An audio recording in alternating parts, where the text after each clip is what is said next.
ਮੇਰਾ ਨਾਮ ਮਹਿਤਾਬ ਹੈ। 4 ਭੈਣ ਭਰਾ। ਮੈਂ ਖਾਲੀ ਤਰੀਸੀਮਾ ਦੀ ਮਰੀਜ਼ ਹਾਂ। ਮੈਨੂੰ ਮਹੀਨੇ ਬਾਅਦ ਨਵਾਂ ਖੂਨ ਲੱਗਦਾ ਅਤੇ 15 ਦਿਨ ਜ਼ਰੂਰਤ ਪੈ ਜਾਂਦੀ। ਮੇਰਾ ਤਿੱਲੀ ਦਾ ਆਪਰੇਸ਼ਨ ਹੋਇਆ। ਮੇਰੇ ਅੱਬੂ ਦੀ ਦਿਹਾੜੀ ਲੱਗ ਜਾਏ ਨਾ ਲੱਗੇ ਛੁੱਟੀ ਹੋ ਜਾਂਦੀ।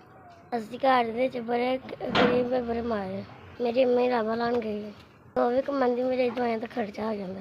ਇੱਕ ਟੀਕਾ ਵੀ ਲੱਗਦਾ ਅਤੇ ਰੋਜ਼ ਗੋਲੀ ਵੀ ਖਾਂਦੀ। ਇਹ ਸੁੰਦਰਾ ਗੋਲੀ ਖਾਂਦੀ ਹੈ, ਇੱਕ ਪਤਾ 4000 ਦਾ। 10 ਦਿਨਾਂ ਬਾਅਦ ਦਵਾਈ ਮੁੱਕ ਜਾਂਦੀ। ਲਿਆਉਣੀ ਪੈਂਦੀ ਹੈ ਅਤੇ ਪੈਸੇ ਹੋਣ ਤੇ ਲਿਆਉਂਦੇ ਤੇ ਜੇ ਪੈਸੇ ਨਾ ਮਿਲਣ ਤਾਂ ਨਹੀਂ ਲੈ ਜਾਂਦੇ। ਮੇਰਾ ਮਾਂ ਪਿਓ ਮੇਰੀ ਪੂਰੀ ਦਵਾਈ ਨਹੀਂ ਪੂਰੀ ਕਰ ਸਕਦਾ ਸੀ। ਬਹੁਤ ਗਰੀਬ ਹਾਂ। ਬਹੁਤ ਮੈਂ ਚਾਚੂ ਮੈਂ ਰਾਵੇ ਦੀ ਰਹਿਣ ਵਾਲੀ। ਪਿੰਡ ਥਾਂ 'ਤੇ ਰਹਿੰਦੇ ਹਾਂ ਸਾਰੇ ਗਰੀਬ। ਇਹ ਮੇਰੀ ਫੈਲ ਹੈ। ਮੇਰਾ ਮਾਂ ਪਿਓ ਉੱਜੜ ਕੇ ਮੇਰੇ ਇਲਾਜ ਕਰ। ਉਹ ਮੇਰਾ ਮਾਂ ਪਿਓ ਮੇਰਾ ਇਲਾਜ ਨਹੀਂ ਕਰਨਾ। ਮੈਂ ਠੀਕ ਹੋਣਾ ਚਾਹੁੰਦੀ ਹਾਂ ਤਾਂ ਦੁਨੀਆ 'ਤੇ ਜਿੰਦਾ ਰਹਿਣਾ ਚਾਹੁੰਦੀ।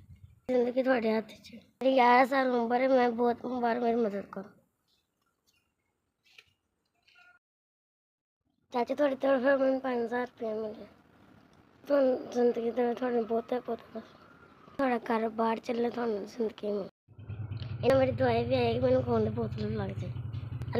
ਅੱਲਾ ਨੇ ਤੁਹਾਨੂੰ ਜ਼ਿੰਦਗੀ ਦੇ ਸਿੱਧ ਜਿੱਥੇ ਤੁਸੀਂ ਰਹਿੰਦੇ ਜੇ ਬਾਤ ਰਹੋ, ਸਲਾਮਤ ਰਹੋ। ਤੁਹਾਡੇ ਪੈਸੇ ਮੈਨੂੰ ਇਲਾਜ ਹੋਵੇਗਾ ਮੇਰਾ ਸਹੀ ਹੋਇਆ।